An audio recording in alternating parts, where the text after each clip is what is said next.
Hello and welcome to the Marina Show. This is your first episode and my first episode. Obviously, my name is Marina. I'm going to tell you a little bit about myself. This is my show. They said I could be the Coptic Oprah. And that's what I'm here to do. Just kidding. We're here to talk about life, talk about feelings, talk about anything that you find important to your life. I've said life 7 times in this sentence. Okay, so basically I'm here to talk to you about how do we make what's in here, the Holy Bible, into what's in here. Our hearts, our souls, our lives, our friendships, our families, our relationships. How do we translate what's in here into our lives? A real, practical spirituality. Not that I know anything. So I'll give you a background about myself, then maybe you can test for yourself if I'll be credible enough to do this show. I'm not at all. So my name's Marina.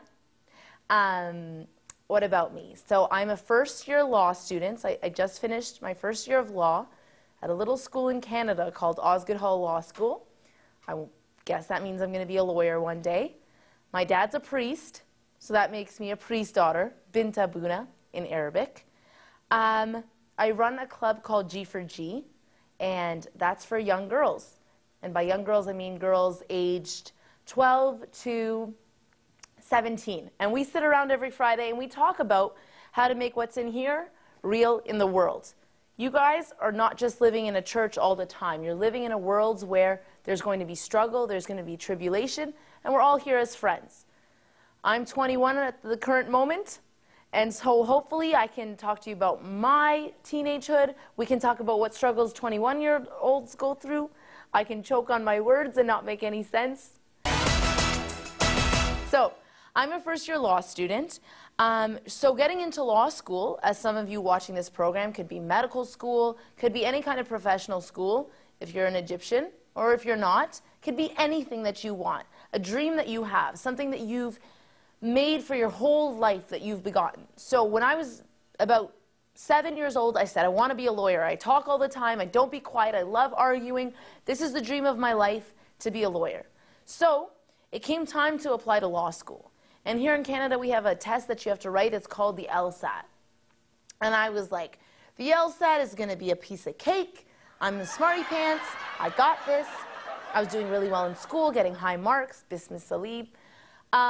So it was going to be easy, right? I'm made to be a lawyer.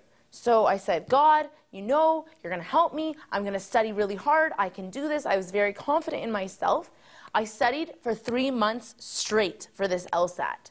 Literally, every single day for 9 hours straight, I studied for this horrible exam called the LSAT. And every day, I would pray to God and I'd say, God, look how hard I studied today.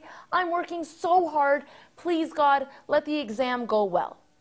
And I was fully confident in God. Everybody said, you know, pray Psalm 91. God's angels are going to go before you into this test. This is the dream of your life, you're going to get it. I told everybody in my church that I was going to write this LSAT. It was September 26th. Okay? So I'm like, I got this. I walk into the exam. September 26th. Tell me how all of a sudden I'm sitting there and I just don't feel well to write it. I'm looking at the answers and everything is just kind of, you know when everything just gets blurry because you're so nervous? And I'm like, God, don't leave me now. Come on. I've been studying for this for 3 months. Okay, 8 hours a day. I don't even know how many hours that is because I'm terrible at math, but I'm sitting here, so please help me. And nothing is coming to me. And I sat there and I tried my really best. That's not even a word. I shouldn't be in law school. My very best, okay? And I was like, I know God won't leave me. I walked out of that exam, and I was like, Mom, I need to tell you something. I just failed that exam. She's like, God's going to do something great. I was like, no. So you have this choice where you can cancel your score. Canceling your score means you don't see it, and it's as if you never wrote the test. But if you don't cancel your score, every school that you apply to is going to see your score. Okay? So the school that I'm going to, you need to score in the 80th percentile. You need a mark that's 160. Okay? So my mom's like, don't cancel it. And when your mom says don't do something, you listen. Because, you know, moms are good with God and all that stuff. Okay. So I'm like, I won't cancel. But in my head, I was like, God, do a miracle. God, do a miracle. How could you leave me? I studied so hard. I tried so hard on this thing. Right? So guess what happens, ladies and gentlemen? Get the scores. I'm like, God isn't going to leave me. I'm made to go to law school. Let's open up this score. Guess what I get? Remember how I told you I had to get the 80th percentile? I scored in the 40th percentile. The 40th percentile. That's terrible. I had to get a 160. Can't believe I'm saying this on TV. I got a 146. If a law school sees that score, they'll just take your application and throw it out the window. That's what they'll do. And that's the score I got. And then I was like, God, because I'm super dramatic. I'm like, how did you leave me? I'm your servant. I do this stuff in the church for you. Why don't you want to help me with this? I was so upset at God, so upset. And that's sometimes a struggle that we have in our own life. We think that God's going to help us and give us what we want. Doesn't Jesus say, knock and it will be open to you? And I said, God, I was knocking and I tried so hard. Why is all my effort going to waste? So that was the year. I was in third year. I had to apply to go to law school. And you have one more shot to write it. I wrote it in September. You have one last shot to write it in February. But even if you do well in February, they still see your terrible mark from September. So my dad, as I told you, he's a good priest. He's like, Marina, you know, he doesn't have an Arabic accent, but it just sounds better when I tell the story like this. He's like, you need to recover. You need to show everybody that you can recover from this. Write it again. I'm like, how am I going to write it again? How am I going to write this test again? I just scored in the 40th percentile. How am I going to go up? I can't even do the math of how much I have to go. Oh, P.S., that wasn't even the 40th percentile. I lied. I'm sorry, God. It was the 30th percentile. The 30th. I'm like, how am I going to climb 50% to go to the 80th percentile? This is out of control. My dad's like, Marina, don't trust yourself. Trust God. I'm like, I have been trusting God. Anyways, so I was like, I have been trusting God. But we'll try this again. So then I'm like, God, please help my soul. Let me go into this exam. It's 5 hours. I need my strength. So everybody's like, the most important thing, don't study as hard as you did last time, just sleep. Last time you didn't sleep. Make sure you sleep this night. So I'm like, okay. I go to bed at night. What happens? I can't sleep. You can't write this exam without sleep. It's a skill testing exam. If your brain is not working, you will fail. And this is my second time. It's my last shot. And I'm sitting there in bed. It's 1 a.m. I'm like, and I have to wake up at 7. I'm like, God, please bring sleep to my soul. No sleep. 1 a.m. Fine. Let it go. 2 a.m. Literally. I'm not even lying down. I'm just like this in my bed. 3 a.m. 4 a.m. 5 a.m. 6 a.m. I did not even wink, close my eyes. No sleep on this exam. Literally. Like if I had slept for 5 minutes, I would have told you. I know I lied about my percentiles just because I forgot. I would have told you if I slept. I remember this night like it was yesterday. And my dad wakes up at 4 in the morning, and I'm just sitting there in bed crying. I'm like, Dad, I have this exam tomorrow. How am I going to do this? And so he stands up, and he just prays the Psalms. He's just praying the Psalms, and I'm sitting there crying. I'm like, God, please give me sleep. No sleep. And so my dad says, you know what? Don't even worry about writing this exam today. There's no way you can write it. You haven't even slept. And I say, Dad, I got to try. I got to try. I know God is going to be strong when I'm weak. So I pull up to this exam. I can't even open my eyes, okay? So I walk in, and I'm like, God, how could you do this to me? Again, I'm angry at him. And then actually this thing happened. So I was walking in, and I just felt like there was a presence with me. I don't know how to explain it. I'm like, God, I'm so tired. I'm more tired than the time that I scored the 30th percentile, and this is my last time, and this is the last time I can do it. What am I going to do? So I'm sitting there.